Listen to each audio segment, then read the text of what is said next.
CNN, even as the Pentagon remains focused on deterring North Korea and fighting ISIS, multiple U.S. officials tell CNN that Defense Secretary James Mattis is asking planners to think about what action to take on Iran.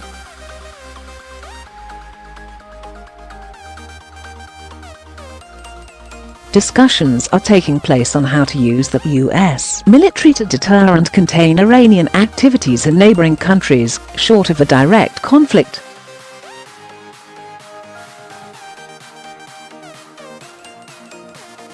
The Pentagon has not commented publicly, but one official familiar with the Mattis' thinking said, "A lot of thought is being put into Iran.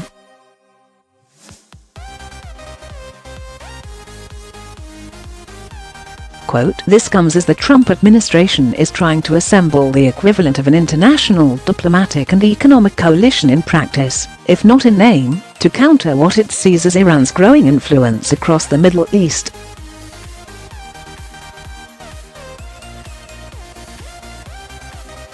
Secretary of State Rex Tillerson this week convened a meeting between the US, UK, France and Germany to coordinate US-European cooperation to counter Iran through diplomatic and economic means.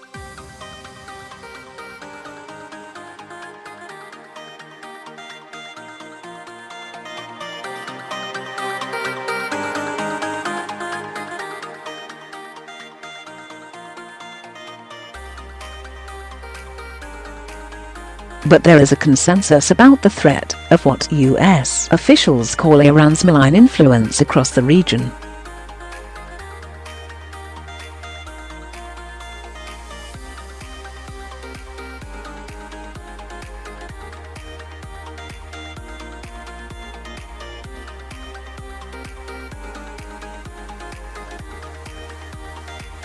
We have to address what is a growing Iranian capability and inability to use proxies, militias, terrorist organizations to advance their hegemonic aims in the region, McMaster added.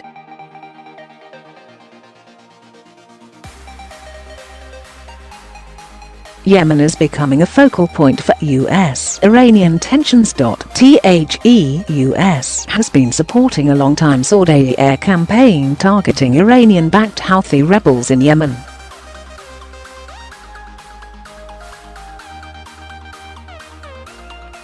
Thousands of civilians have been killed, and the country has been hit by a cholera outbreak and famine.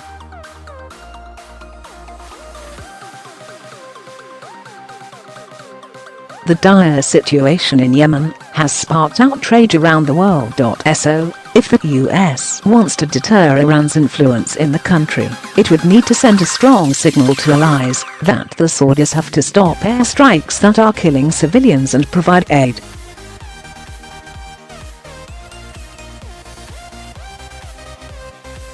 Iran's apparent direct military support for rebels in Yemen is an urgent concern. US intelligence analysts have now looked at the remnants of a missile the Houthis fired last month that landed close to the commercial airport in the Saudi Arabian capital Riyadh.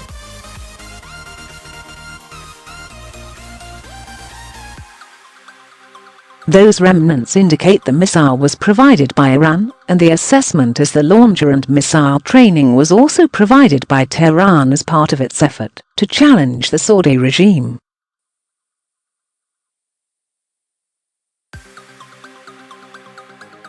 US officials also believe the Iranians continue to ship weapons into Yemen over land smuggling routes through Oman, or by using small boats to sail to Yemeni ports.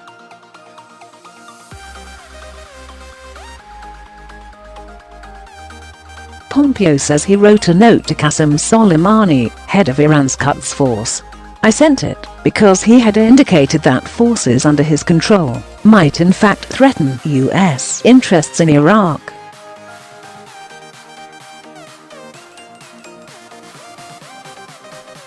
Quote, Pompeo says Soleimani refused to open the letter, but the message was still clear.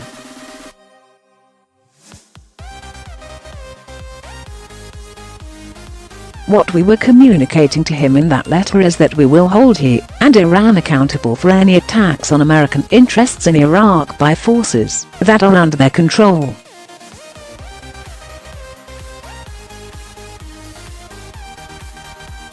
And we wanted to make sure that he and the leadership in Iran understood that in a way that was crystal clear.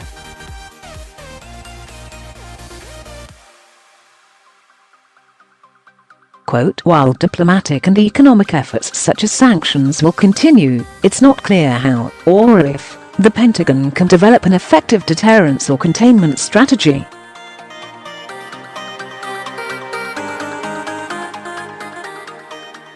Putting more ships, including aircraft carriers, or other assets such as drones into the region as a show of force, and efforts to collect more military intelligence on Iran, would be typical moves, officials say.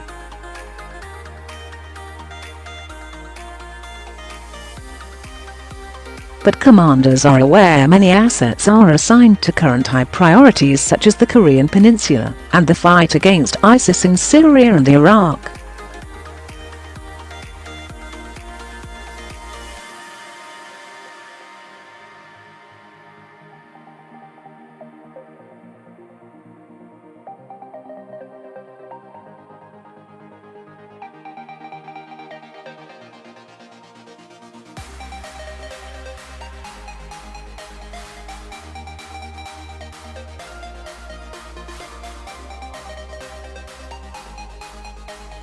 About 80% of Assad's fighters are Iranian proxies in Syria to establish this kind of land bridge over into the Mediterranean, and so what we face is Iran having a proxy army on borders of Israel.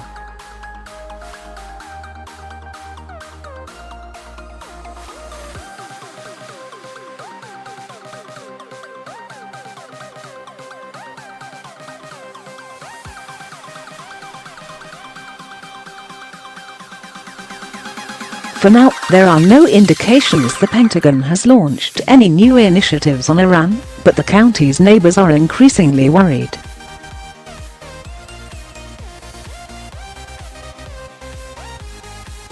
US officials say Jordan is concerned that Iranian-backed fighters on Syria's southwest border could move close to the Jordanian border.